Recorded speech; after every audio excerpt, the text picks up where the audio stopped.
항상 대한민국에 정확하고 빠른 소식을 알리기 위한 시스코크입니다. 구독과 좋아요는 영상 제작에 큰 힘이 됩니다. 우리 군은 전례 없었던 완전히 새로운 개념의 전투부대를 운영하고 있습니다. 바로 드론봇 전투단인데요. 우리 군에게는 적성국의 핵심 표적을 드론으로 상시 감시하다가 유사시 공격으로 태세를 전환해 초신속 타격하겠다는 것입니다. 적이 공격을 시작하기도 전에 의지 자체를 짓밟아 버릴 수 있기 때문에 상당한 심리적 타격을 줄 수 있는 것은 물론 아군의 인명피해도 최소화할 수 있는 고차원 전술인데요. 이를 위해 드론봇 전투단은 초소형 드론 수십 대를 각각 1kg가량의 고성능 폭탄을 탑재해 한꺼번에 목표물에 돌진하는 공격작전을 연구 중입니다. 그런데 군사 전문가들 사이에서는 고작 수십 대의 드론으로는 턱없이 부족하다는 주장이 나오고 있는데요. 우크라이나 전쟁 이후 앞으로 찾아올 미래전에서는 드론 공격이 효과를 보려면 최소 100단위의 드론 공격이 필요하다 예측하고 있습니다. 심지어 이를 위한 10만 드론 양병설까지 나오고 있는데요. 오늘은 우리 군에서 추진 중인 새로운 드론 전술에 대해 알아보겠습니다. 우크라이나 전쟁이 전투 양상을 송두리째 바꿔버렸습니다.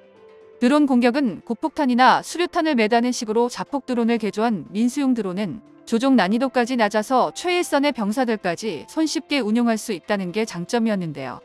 또한 발전된 기술로 인해 민수용 드론도 고해상도 카메라와 센서를 기반으로 하기 때문에 적 위치와 작전 의도를 파악하는데 굉장히 효과적입니다.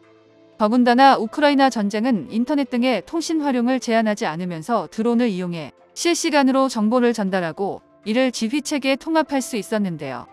쉽게 말해 정찰병에서 지휘관까지 이어지던 복잡한 보고체계를 실시간 소통 방식으로 대폭 간소화시킬 수 있었던 것입니다. 정보 전달이 빨라지니 지휘관의 대응에 걸리는 시간도 덩달아 단축될 수밖에 없는데요. 게다가 드론은 우크라이나 전쟁 상황을 전 세계에 알리는 데에도 활용되고 있습니다. 드론이 촬영한 영상은 국제사회에 전파되어 우크라이나 전쟁 상황을 실시간으로 공유하고 이를 통해 국제적 지지를 끌어내고 있는데요. 일종의 심리전 도구로서 활용되고 있는 셈입니다. 하지만 다른 무엇보다도 우크라이나 전쟁이 바꾼 가장 큰 양상은 그동안 개별적으로 운용되었던 드론이 군집 체계로 운용되기 시작했다는 것입니다. 이제 드론은 총알보다 더 활용 가능한 수단으로 취급되고 있는데요. 일례로 영국 왕립합동군사연구소 루시에 따르면 우크라이나군은 하루에만 300대, 한 달 기준 1만 대에 육박하는 드론을 잃고 있습니다. 손실 처리된 것만 이 정도니 실제 투입량은 천문학적인 숫자일 텐데요. 이들 대부분은 저렴하고 성능도 기대하기 힘든 상용 드론입니다. 사실 드론은 격추하기가 극도로 쉽습니다. 현대 전자전에서 사용되는 방해 전파 수준이면 드론이 조정을 방해하거나 GPS 유도 장치를 망가뜨리는 게 가능한데요. 또 일반 민수용 드론 수준이면 비행고도가 높지 않아서 소총 사격으로도 격추할 수 있습니다. 또 현대 방공망이라면 고고도의 드론을 격추하는 것도 어렵지 않습니다. 그러나 이제 드론은 희소성을 가진 게 아니라 막대한 물량전으로 적을 공격하는 시대가 되었습니다. 기껏해야 비행고도가 수십 미터에 불과한 민수용 드론이라 해도 숫자가 많으면 모두 방어하는 게 불가능한데요. 이 중 3kg 대전차탄을 탑재한 드론 한두 대만 목표물을 타격하면 확실한 효과를 볼 수 있습니다. 예를 들어 지금까지 러시아는 우크라이나군에게 100대가 넘는 공격 헬기를 격추당했습니다.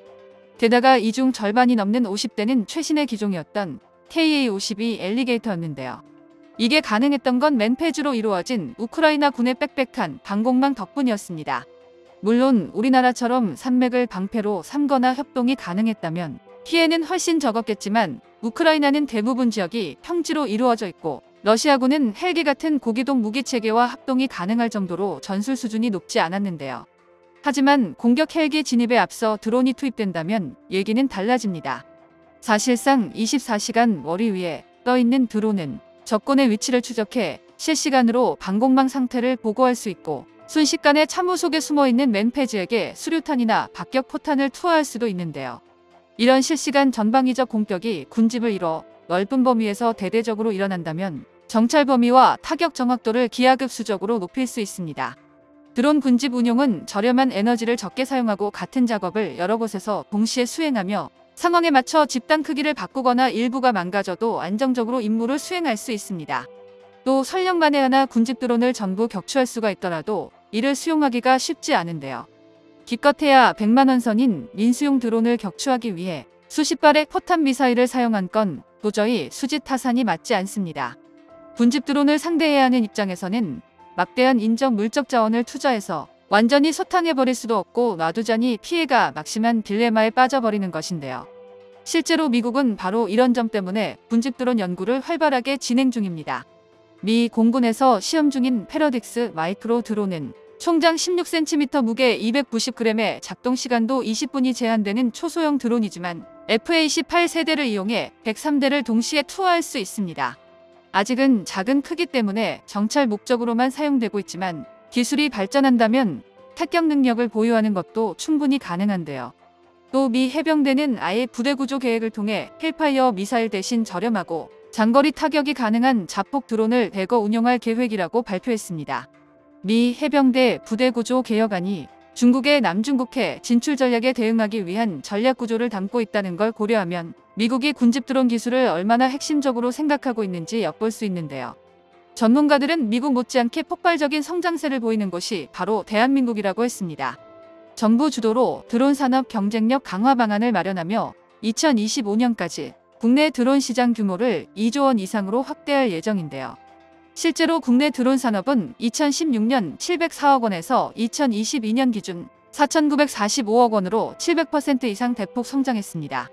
게다가 우리 군에서 현재 운용 중인 군단급 무인기 RRQ-101 송골매를 자체 개발할 정도로 높은 기술 수준을 보유하고 있는데요. 당장 앞서 말씀드린 드론봇 전투단의 경우 정찰용 650여 대, 공격용 40여 대, 작전 지원용 150여 대 등 총 2,500여 대의 드론을 운영 중입니다. 게다가 드론 작전사령부는 소형 정찰용 무인기 200대를 운용하여 북한 전 지역을 정찰 감시할 수 있는 체계를 구축하고 있는데요. 전용 발사대에서 사출된 이 소형 무인기는 별다른 조작 없이도 자동 비행 기능을 활용해 사전에 입력된 경로를 따라 비행하고 낙하산을 이용해 평지에 착륙하는 방식입니다. 이른바 10배 이상의 무인기 보복 조치인 것인데요. 그러나 이 정도로도 아직 부족합니다. 물론 드론봇 전투단과 드론 작전사령부의 물량이 적은 숫자는 아니지만 효과적인 운영을 위해서는 절대 많다고 할 수는 없는 숫자인데요. 현대 군집 드론 기술은 각 개체 안에 조종수가 따로 붙어야 하는 단순 물량 전처럼 간단한 게 아닙니다. 그저 여러 대의 드론이 단 한 대의 컨트롤러에 연결되어 명령받고 인공지능에 기반하여 작전을 수행하는 기술을 말하는데요. 군집 드론은 각 드론이 와이파이 등의 통신망으로 연결되어 서로 충돌하지 않으면서 효율적으로 임무를 수행합니다. 이를 위해서는 사전에 각 드론의 시간별 위치 정보와 경로를 입력하고 일정한 간격을 유지할 수 있도록 프로그램을 짜놓을 필요가 있지만 결과적으로 소수가 수십 수백 대 드론을 운용할 수 있는데요. 우리 군에서는 군집 드론이라는 미래전의 새로운 패러다임을 통해 더욱 강력한 전투력을 가질 것입니다. 정보가 도움되셨다면 구독과 좋아요 부탁드립니다. 이상 시스코크입니다.